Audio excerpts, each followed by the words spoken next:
It's a new chronograph that has some striking colors and contrast, but what's really remarkable here is all on the numbers. This week, Revelot is releasing another watch collection, and if you've been following the microbrand scene, well, you know that that's nothing new because Revelot is one of the most prolific watch brands as they put out a ton of watches each and every year. Now, this one, however, is a little different. It's a lot more reserved compared to their regular releases, such as this Admiral. It's less radical, but not so reserved, if I may say, because it will stun and surprise you in totally different ways. However, the value of this watch is not found in its design, but rather in the value itself. Find out why.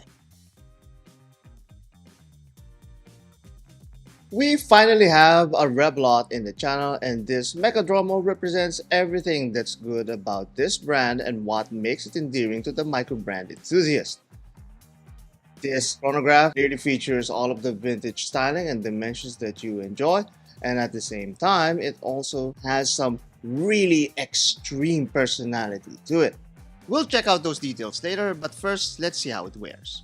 On the wrist, it still feels comfortable because of that very soft leather that they provided, even though it may seem like it's about to burst out of my wrist because of those very straight lugs. Now, those straight lugs are nice looking in comparison to the round case, and all of those reverse chamfered pushers just accentuates this very sporty look. Being a Mecha Quartz movement, you get to experience the old school feel of mechanical watches, but at the same time, you get the accuracy of quartz movements. All of that is possible because of this mechanical module that's installed on top of this Japanese workhorse. And these movements are quite popular because not only are they very affordable for the microbrands, it also gives them a lot of versatility when it comes to dial changes and variants. As you can see with this Revelot Mecadromo, that option is very much explored. Speaking of options, Revelot also offers a lot of options to choose from when it comes to the strap and bracelet department. One such example is this Revelot Admiral that they also sent for us to review. This hefty diver uses a 5-link bracelet that works very well with the Mecadromo. Now, this bracelet makes it extra beefy and extra manly, if I may say so. That clasp is big and really accentuates the angularity of this watch, and all of those links just match that lug. So that's very well designed by Revelot, and it clearly shows that they want you to be in their ecosystem of watches and make sure that you have all of the options available to you for your enjoyment. Now, if that is not your thing, if you're not really jiving with that bracelet, you can always use another vintage styled strap such as a Horology leather strap. This one, however, is from Zelos and not from Revelot. Now, all of those scratches and that worn out appeal just makes this Autodromo even more alluring to many people, as this vintage style watch, even though it looks really pristine because of its new condition, feels vintage and old with this actually old Horology leather strap. It has that warm appeal and makes it more casual in appearance. Now, if that's not your thing, maybe a lighter strap can change the personality a little bit and match with the case. Now, with this aviator strap, well, obviously this is not an aviator watch, it still makes it a little bit more manlier and a little bit light on the wrist. It does matches a little bit, but as you can see, the stainless steel case is a lot lighter than the actual gray aviator strap here. It's a little thick, but it still has those studs that kind of makes it more industrial in feel. Now, one thing to keep in mind that this is a 22mm strap, so that really limits your options when it comes to the market. As we all know, that 20mm is the standard and most popular watch size, but 22mm isn't that bad. But nevertheless, that's something to keep in mind, as you can see that this Mecadromo has a little bit of versatility to it. Versatility aside, let's now compare it to a similar chronograph so that we can evaluate and understand the value of this Revelot Mecadromo. Beside this 6030 chronograph that I co-produced with Horology Story, you could see the similarities between the two Mecha Quartz movements, although there are some differences. In fact, I wouldn't be surprised if these two modules would cost the same as it was offered by these Asian suppliers. We went with a smaller case here compared to what Revelot is offering, but the fact remains the same. The case is where most of the modifications will come from, such as the lugs, pushers, and crown. But likely what happened here is that we had a much smaller production run, which warrants a higher cost of production. But with Revelot, with its much bigger production run and likely the previous collaborations with the same suppliers, they can command a much lower cost per unit.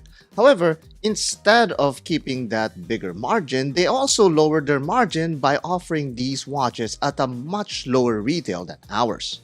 So in simple watch pirate terms, they are losing out on a lot of profit in the pursuit of offering you a much more affordable chronograph.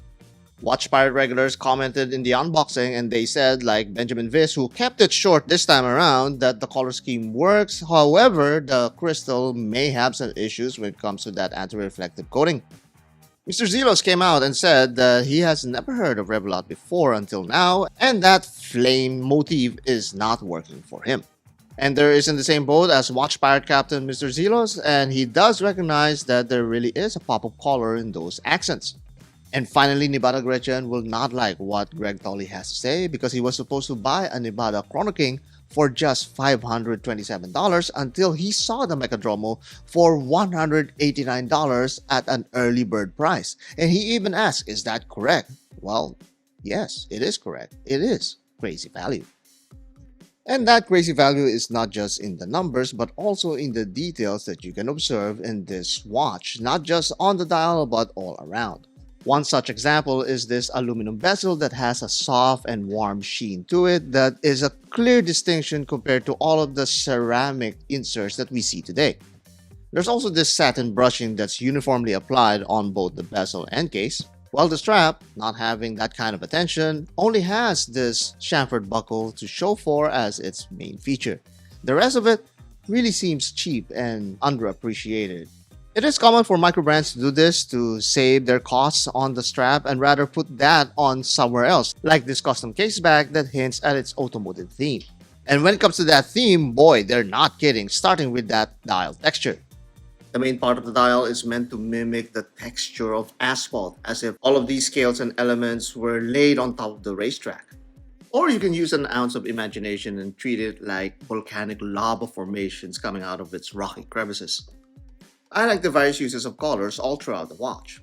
For instance, in the tachymeter scale, it's used to show progression from red hot intense speed to mellowing down with the use of yellow for the rest of the way.